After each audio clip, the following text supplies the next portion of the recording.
Welcome. This is the day that the Lord has made. Let us rejoice and be exceedingly glad in it. Now, let us rejoice.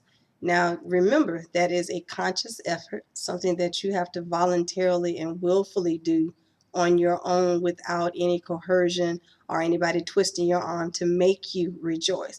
Because you can choose to be sad, you can choose to be depressed, you can choose to let the weight of the world bog you down. How do I know? Been there, done that many times over. But the key to that is taking hold of the power and the authority that God has placed down on the inside of us. I want to officially welcome you to just a brief moment in another segment for Life's Redesign Ministry.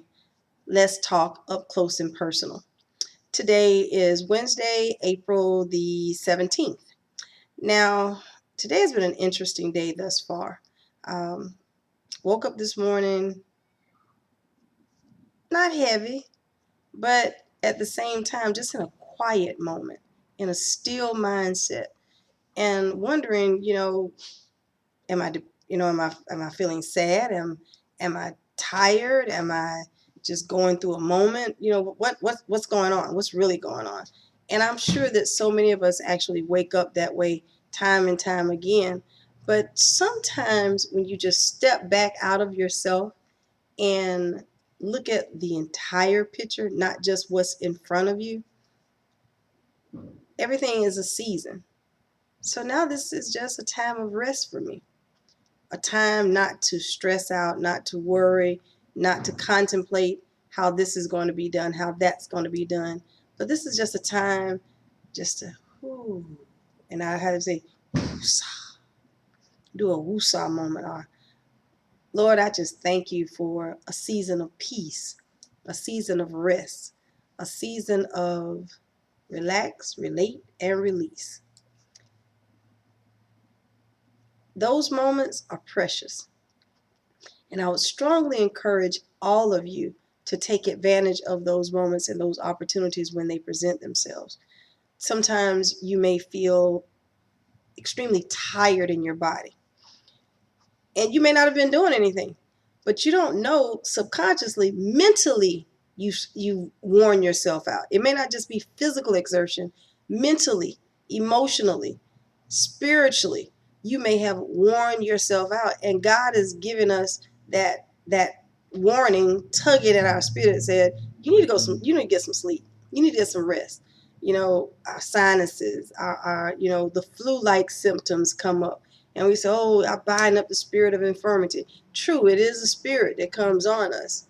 But is this spirit coming on by way of the enemy, or is this spirit coming on by way of us not being proper stewards over this temple that God has placed in our control? You need to ask that question on a regular basis. We want to give the enemy so much credit. So much credit. He did, the devil did this, and Satan did this, and he's looking like saying, yes, they're boasting, they're bragging in me. Not, we're justified or condemned by what we say.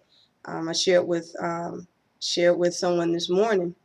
God told me they made a statement with regards to they're not at liberty to do this. They don't have the liberty or the freedom to do this. And my challenge to them was, so what you're saying is God has limited resources, God has limited ability, and you professing to be God's child, aren't you entitled to unlimited resources, unlimited abilities? If what you're reaching to do or striving to do is for the good, I'm just saying. And, they came back with, well, God knows my heart. God knows what I'm thinking.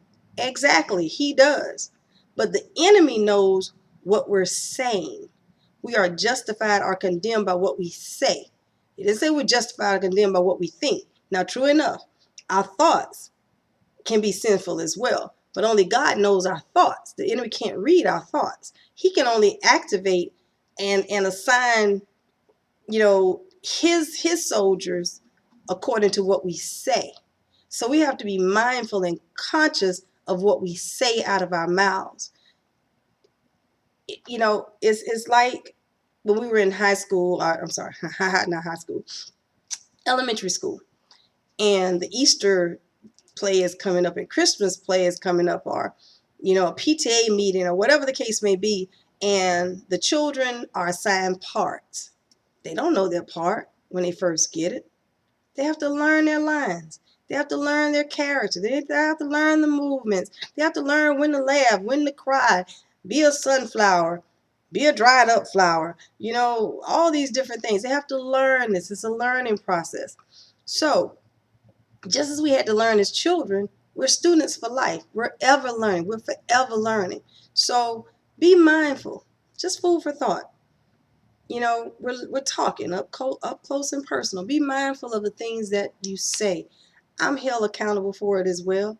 Everybody that's breathing air is held accountable.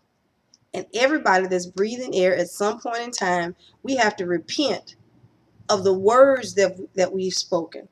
It could be words towards people. It could be words with regards to situations and circumstances that we find ourselves in. It could be words with regards to our health, our finances, our family. It doesn't matter. It's words. When we release words, power, the word says there is life and death in the power of this. That little red member, that little deadly red member. It's life and death in the power of our tongue. We have to be mindful of what we say. People are saying now, say what you mean what you say. Okay, you need to be careful. Say exactly what you mean and mean exactly what you're saying. Let your thinker, feeler, and chooser line up with what you're releasing into the atmosphere. Just a moment. Like I said, Life's Redesign Ministry. Let's talk up close and personal. I'll see you the next time. Be blessed.